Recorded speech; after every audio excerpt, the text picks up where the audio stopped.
Hello and welcome to History Delights. Kevin and I recently visited the West Bend Museum in West Bend, Iowa. This museum is run by the West Bend Historical Society, which has been around for about 50 years. The museum first started in one of the churches here in town, but in 2006 they built a new building.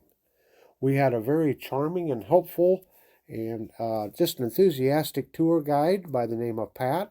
She is a little camera shy, however, she was very helpful to both Kevin and I. Pat is also the president of the West Bend Historical Society. The first school in Palo Alto County was a log school built in the fall of 1861. Mary E. Matthews was the teacher. That school burned down. A new frame school was built in 1872 at the site of the original settlement of West Bend. It was moved to town when the first consolidation occurred. It was used as an annex to the public school while the new school was being constructed in 1916 on the west side of town. It was then moved to the business district, 1 block west of its present location, and was used for the journal office for 40 years. After 1956, it was used for storing. In 1974, the school was given to the West Bend Historical Society, and it was to be restored. It was moved to the present location and rededicated on Memorial Day, 1976.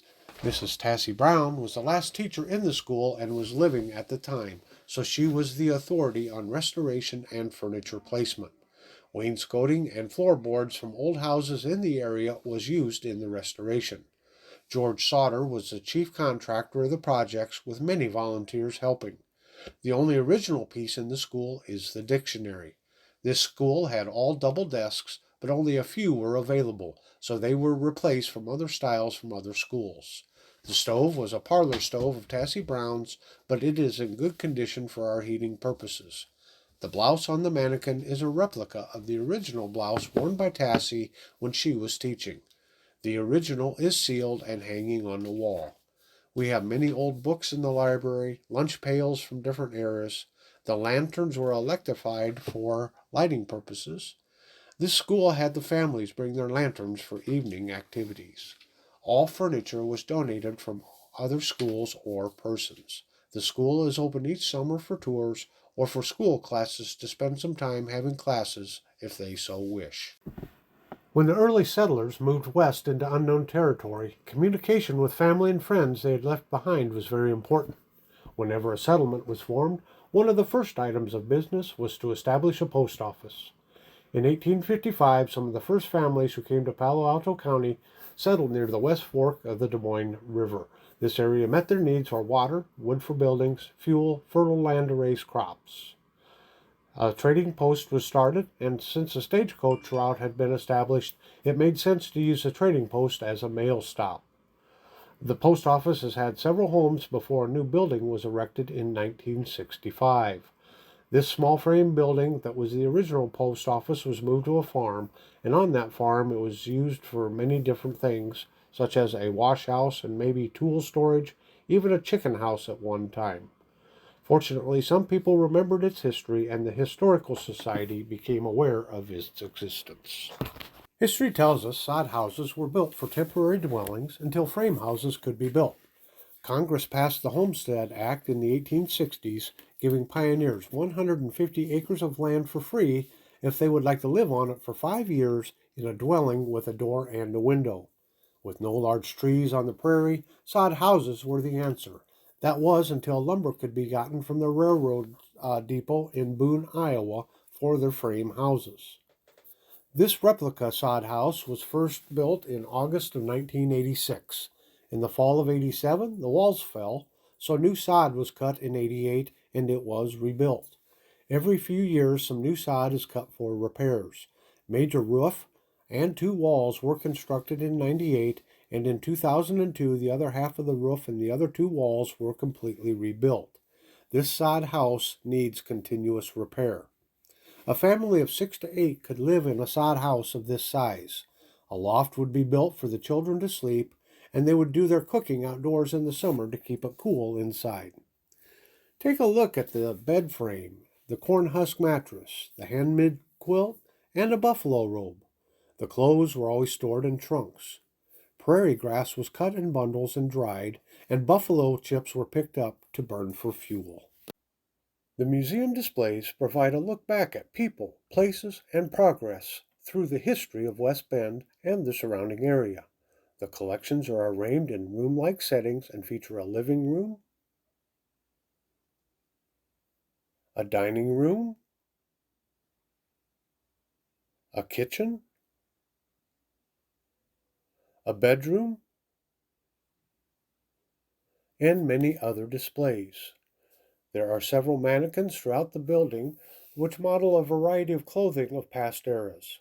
A large collection of wedding gowns contrasts with military uniforms which were worn by past residents who spent time in the service.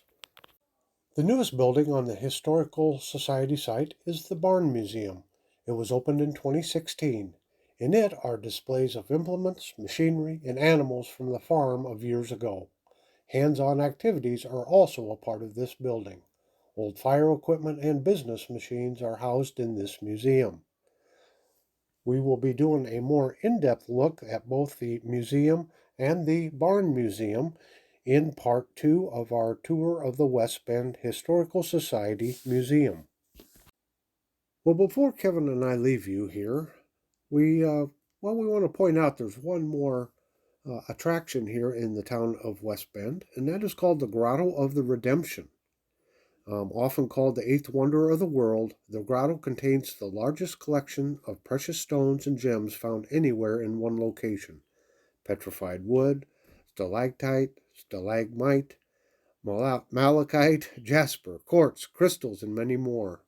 There's Italian mosaic and Carrara marble statues also adorn this geological wonder.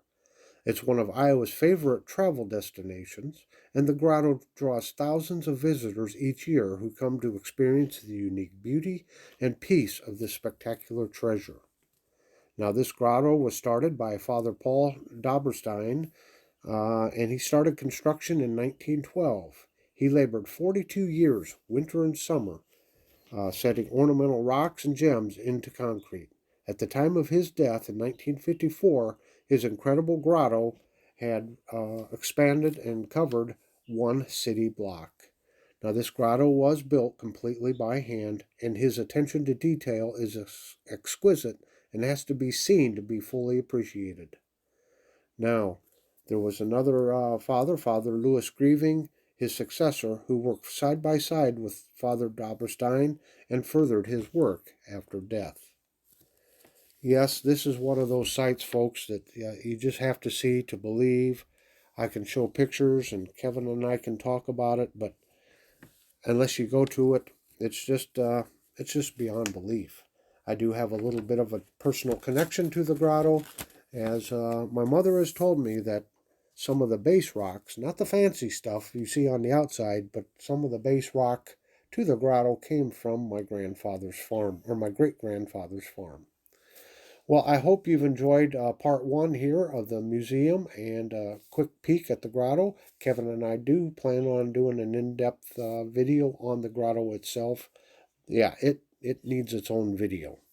So until next time, on behalf of Kevin, we want to wish you a very delightful day.